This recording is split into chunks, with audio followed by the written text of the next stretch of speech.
Today we're going to be talking about network visibility and specifically designing a data protection environment.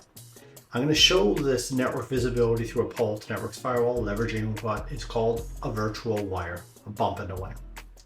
So throughout my career, it's become quite obvious that we need visibility to understand what's happening in our environment. And I know right away, especially with my background being in security, we talk about visibility and understanding what's happening from a security perspective, which is 100% valid. But there's also what network visibility can provide in the fact of showing us something that's misconfigured in our environment. So I had this exact instance in my own environment recently. So I architected my data protection environment, two networks. I have my main network that all my management traffic goes off of, my 10.0.20 network, which has some ESXi host and has a Veeam backup and replication management server, which also does some proxying, and a separate proxy for Veeam, proxy being network or no. I also added a second network, a storage area network, specifically with direct links from ESXi to the NAS and from these Veeam backup and replication servers to the network attached storage. These are direct connections on a separate network, completely, it's not routable, there's no DNS, etc.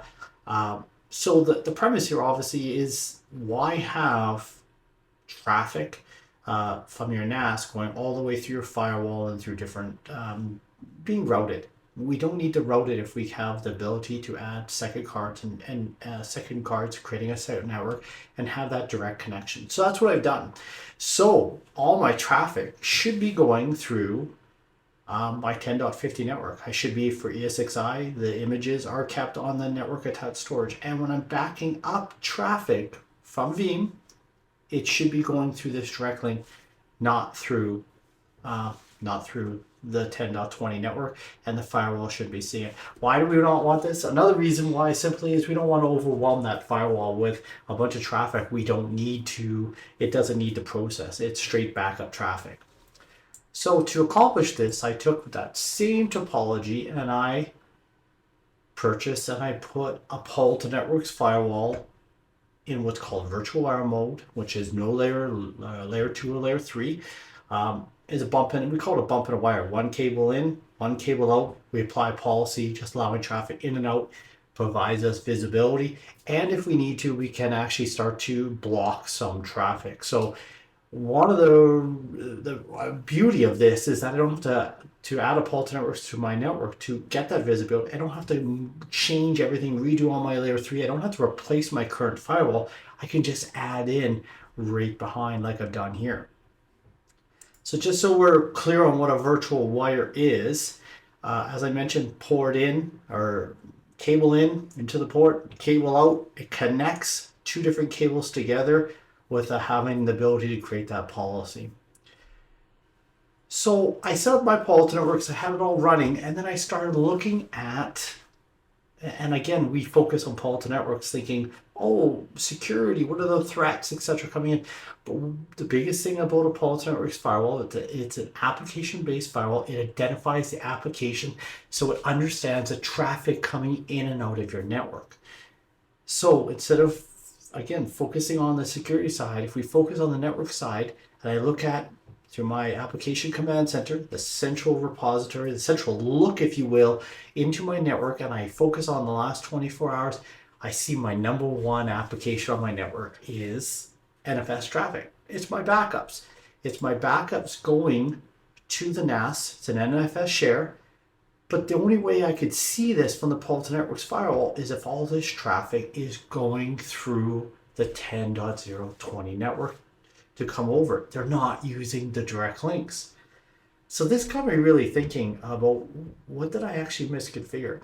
And it is a lot of traffic. So in the last 24 hours, there's 478 gigs. So if you think of that over 7 days, and we do get our full backups on at some point, depending on how you configure, it could be a lot of traffic.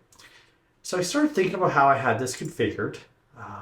ESXi, talking to the NAS. I'm looking at it. All my images are coming off the 10.50 network, so that's good. That's good. What about the backup servers? So if we bring up my backup server, I started focusing and looking at proxies. I'm looking at everything, and I'm like looking at my repository, my NFS share on my storage, and I'm like, Burton NAS 99. That's the right storage. That perfectly works. And then I thought about it and go, wait a minute. But what does that resolve from a DNS perspective, from this box? So let's actually do that. And you can see it's resolving the 40.157. So if we're resolving the 40.157, that again means that the traffic is going through here, coming through here to get to this route point, which is on this firewall, and moving over. So I've added my repository incorrectly. I should not have done it this way. So then my next step was, how do I fix this? And there's a couple different ways, right? Right off the bat, I can change the DNS on my network.